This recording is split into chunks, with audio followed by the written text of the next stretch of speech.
வணக்கம். பரபரப்பு மீடியா செய்திகளுக்காக நான் நிரோஷன். ஈரானின் புதிய ஜனாதிபதி இஸ்ரேலுடனான முழுமையான போரை தடுக்கும் முயற்சியில் அந்த விஷயத்தில் கடும் போக்கூடிய ஈரானியர் ராணுவ மற்றும் ஒரு அமைப்பான இஸ்லாமிய புரட்சிகர காவலர் படை IRGCயின் தலைவர்களுக்கு எதிராக போராடுகிறார் என்று பாதுகாப்புத்துறை வட்டாரங்களில் கூறப்படுகிறது. அது தொடர்பாக பரபரப்பு மீடியா யூடியூப் சேனலில் நாம் ஏற்கனவே காணொலி ஒன்றை வெளியிட்டிருந்தோம். ஈரானிய புதிய ஜனாதிபதியின் போராட்டம் தொடர்கிறது. இப்போது அவர் இஸ்ரேலுக்கு பதிலடி கொடுப்பதற்கு மற்றும் ஒரு புதிய யோசனையை கூறியிருக்கிறார் என்பதே புதிய தகவல். ஜூலை 31ஆம் தேதி ஈரானிய தலைநகரில் ஹமாஸ் தலைவர் இஸ்மாயில் ஹனியே படுகொலை செய்யப்பட்டதற்கு எவ்வாறு பதிலடி கொடுப்பது என்பதில் டெஹ்ரானின் அதிகார வர்க்கம் பிளவுபட்டுள்ளது என்று கூறுகின்றனர்.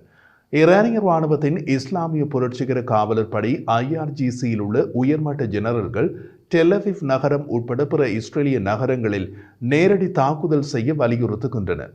பொதுமக்கள் உயிரிழப்பை தவிர்ப்பதற்காக அந்த நகரங்களில் உள்ள இஸ்ரேலிய ராணுவ தளங்களில் கவனம் செலுத்துகின்றனர். ஆனால் புதிதாக தேர்ந்தெடுக்கப்பட்ட ஜனாதிபதியும் கடந்த மாதம் நடந்த தேர்தலில் IRGCயின் ஆதரவு பெற்ற கடும்போக்கு வேட்பாளரை தோற்கடித்த ஒப்பீட்டு மிதவாதியுமான மசூத் பெஷஷ்கியான் இஸ்ரேலிய நகரங்களை தாக்கினால் இஸ்ரேலுக்கும் ஈரானுக்கும் இடையே நேரடி போர் தொடங்க வாய்ப்பு உள்ளதாக கருதுகிறார். அது ஈரானிய பொருளாதாரத்தை பாதித்து தமது ஆட்சி மீது மக்களுக்கு அதிருப்தியை ஏற்படுத்தும் என்றும் நினைக்கிறார். அதனால் இஸ்ரேலுக்குள் தாக்குதல் நடத்துவதை தவிர்த்து ஈரானின் அண்டை நாடுகளில் உள்ள இஸ்ரேலிய உளவுத்துறை மொசாட்டின் ரகசிய தளங்களை குறிவைக்க பரிந்துரைத்துள்ளார் என்று தெரிய வருகிறது.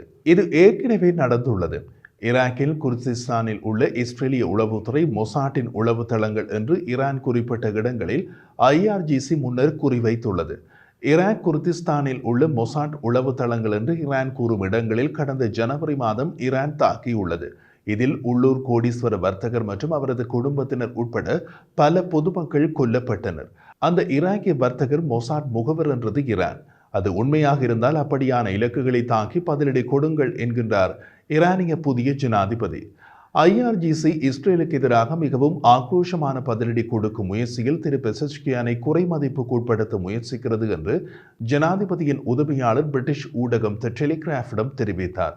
1979 இஸ்லாமிய புரட்சிக்கு பின்னர் புதிய ஆட்சியை உள்நாட்டு கருத்துக்கு வேறுபாடுகளிலிருந்து பாதுகாப்பதற்காக நிறுவப்பட்டதுதான் இஸ்லாமிய புரட்சிகர காவலர் படை IRGC. அது இப்போது ஈரானிய ராணுவம், பொருளாதாரம் மற்றும் பெரிய அளவிலான சமூகத்தின் மீது குறிப்பிடத்தக்க செல்வாக்கை கொண்டு ஒரு பெரிய அளவிலான அமைப்பாக உருவெடுத்துள்ளது.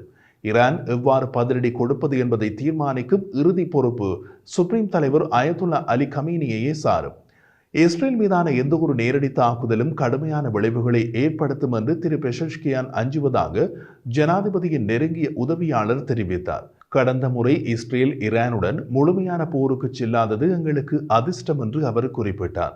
ஏப்ரல் 13 தாக்குதலை குறிப்பிடுகையில் ஈரான் 300க்கும் மேற்பட்ட தற்கொலை ஆளற்ற விமானங்கள் மற்றும் ஏவுகணைகளை இஸ்ரேல் மீது ஏவியது. ஏப்ரல் 1ஆம் தேதி ஈரானின் டமாஸ்கஸ் துணை தூதரகத்தின் மீது இஸ்ரேல் நடத்திய சந்தேகத்திற்குரிய தாக்குதலில் IRGCயின் உயர் பதவிகளில் இருந்து 7 பேர் கொல்லப்பட்டதை அடுத்து டெஹ்ரானில் தாக்குதல் நடந்தது. ஜூலை 31ஆம் தேதி ஹமாஸின் அரசியல் அலுவலகத்தின் தலைவர் ஹனியே டெஹ்ரானில் திரு பெசஷ்கியானின் பதவியேற்பு விழாவில் கலந்து கொண்ட போது படுகொலை செய்யப்பட்ட போது இரு பரம எதிரிகளுக்கும் இடையே மீண்டும் பதற்றம் அதிகரித்தது. இஸ்ரேலை குறிவைக்க IRGC வலியுறுத்துவது அவர்கள் அனுபவித்த அவமானத்தை மறைப்பதற்கு பதிலாக அவரது ஒரு வார கால ஜனாதிபதி பதவியை குறைமதிப்புக்கு உட்படுத்துவதாகும் என்று டெஹ்ரானில் இருந்து டெலிகிராஃபிடம் பேசிய ஜனாதிபதியின் உதவியாளர் கூறினார். ஹனியே தங்கியிருந்த IRGC விருந்தினர் மாளிகையில் படுகொலையை நடத்த மொசாட் குண்டுகளை வைத்ததாக நியூயார்க் டைம்ஸ் முதலில் செய்தி வெளியிட்டது. கமேனி இஸ்ரேலை கடுமையாக தண்டிப்பதாக மிரட்டியுள்ளார். வெள்ளிக்கிழமை IRGCயின் துணை தளபதியான அலி ஃபதாவி படுகொலை தொடர்பாக இஸ்ரேலை கடுமையாக தண்டிக்க கமேனியின் உத்தரவை ஈரான் நிறைவேற்ற உள்ளது என்று உள்ளூர் செய்தி நிறுவனங்களால் மேற்கோள் காட்டப்பட்டது. ஈரானிய ஊடகங்கள் அவரை மேற்கோள் காட்டி கூறிய போது இஸ்ரேலின் கடுமையான தண்டனை மற்றும் தியாகி இஸ்மாயில் ஹானியின் இரத்தத்திற்கு பழி வாங்குவது தொடர்பான சுப்ரீம் தலைவரின் உத்தரவுகள் தெளிவானவை மற்றும் வெளிப்படையானவை, மேலும் அவை சிறந்த முறையில் செயற்படுத்தப்படும் என்று கூறினார். நேற்று ஈரான் தாக்குதல் நடத்தும் என்ற சாத்தியம் காரணமாக எகிப்து மற்றும் பிரிட்டிஷ் விமான அமைப்புகள் ஈரானுக்கு மேல் பறக்கும் விமானங்களை நிறுத்த தூண்டியது. அந்த நேர சாளரத்தில் தாக்குதல் வரலாம் என்ற அச்சத்தை இது தூண்டியது.